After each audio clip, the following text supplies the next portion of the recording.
Hi, and welcome back to the Faculty Spotlight Series here at the TLTC. Today I'm joined with Glenn Levine, a professor in the German department here at UC Irvine. This past quarter, Glenn coordinated a video conference with Leipzig, Germany, and we're here today to hear from him about his experience. Welcome, Glenn. Thanks for having me. So to start us off, what made you decide to use video teleconferencing in your class?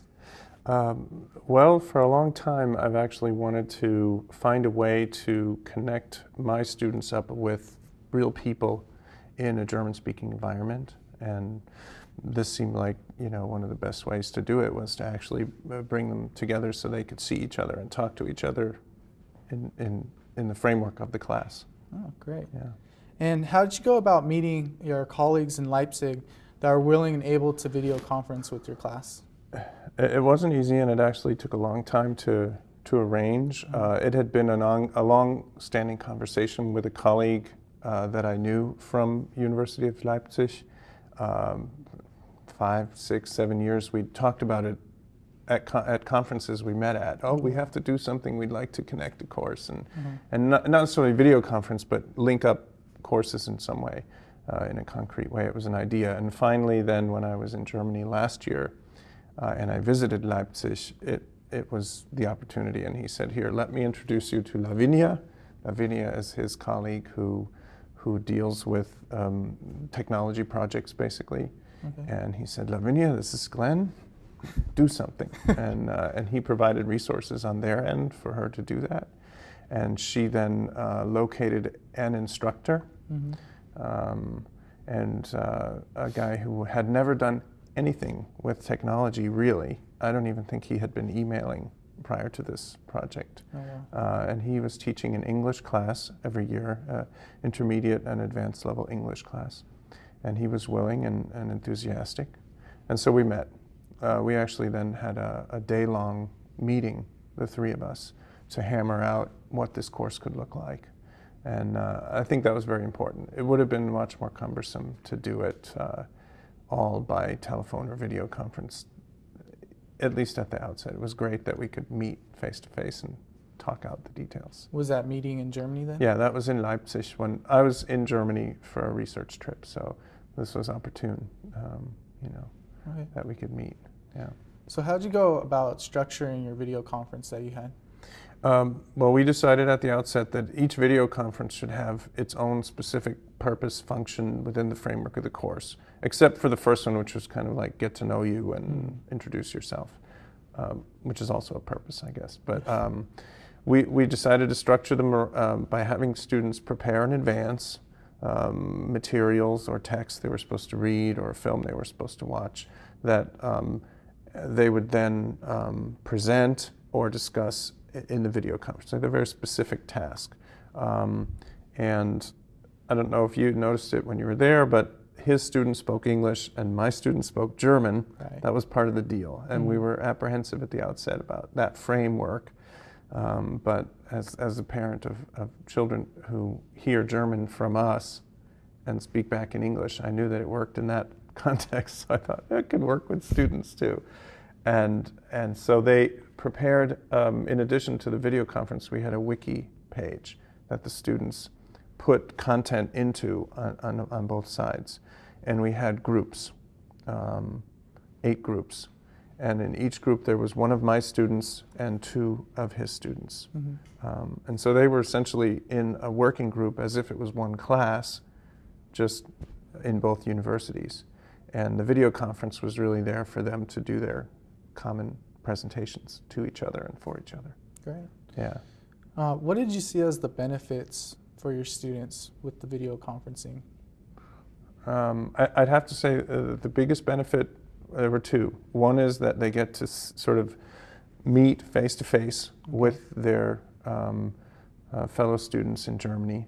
And that made it very real for them. And they said that after that first meeting, they were like, oh, wow, it's like not just some text in an email, it was a face and it was a person. And they felt more comfortable then, using Skype and other things to then, they did that outside of class time where they actually did video telephoning with each other quite frequently, I think, some of them.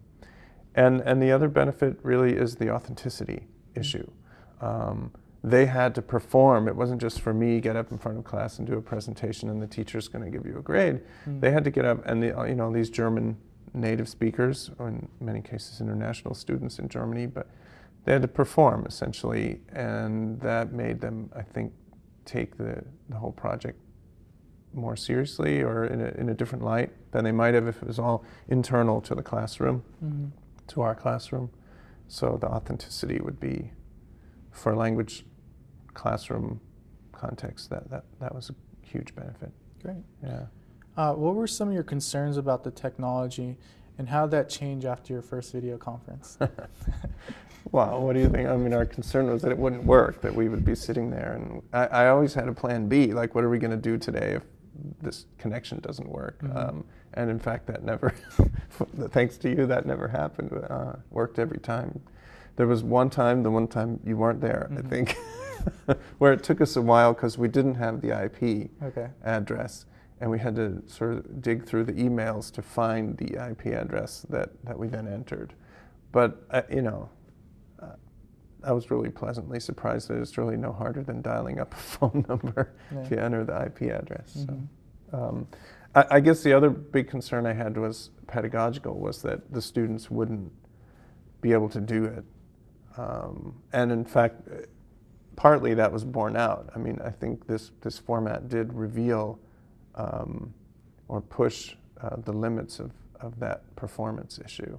And they didn't always succeed at it, I think. It wasn't a raving success in all regards from that point of view. So that was a concern that was sort of borne out. Okay. Yeah. What did you personally enjoy the most about your video conferencing experience with Leipzig? Apart from just getting to do it, because I've actually wanted to do something like that for a long time, as I mentioned. I'd have to say there was a very singular feeling to know that here we are sitting in our classroom and there's this window. It's we metaphorically kind of described it that way several times. It's almost like you have this window between your two classrooms, and you're just doing it this way with this kind of digital window. And I think I like that. I had done that before with graduate seminars. I don't know, I don't think it was you who was around, but I've had visitors in my graduate seminars who were at other universities, where I brought my graduate seminar into a classroom and had somebody do a presentation and answer questions instead of me lecturing or leading a session about that particular author. I just had them do the visit. So I had done it before and had that same feeling, like, isn't this cool? There's this window on Georgetown that we open up. And that's cool, Great. Yeah. Now, finally, in what ways do you plan to use video teleconferencing in your future classes? Well, we already plan to redo this course next year with the same topic. I didn't mention the topic of this course was the other thing that we sort of focused on, which was patriotism in Germany and the U.S., sort of a comparative study. And we're going to do it again in the fall. And I'm hoping, I got some of my colleagues to come in and kind of peek at Vision. I don't know if you noticed that, but they were intrigued. But at this point, that's all it is. They're intrigued. What I'd really like to do is kind of open it up and do more of my courses like this. Find out a way to make it more seamless than it was, because obviously there was a lot of coordination and logistical work that went into this.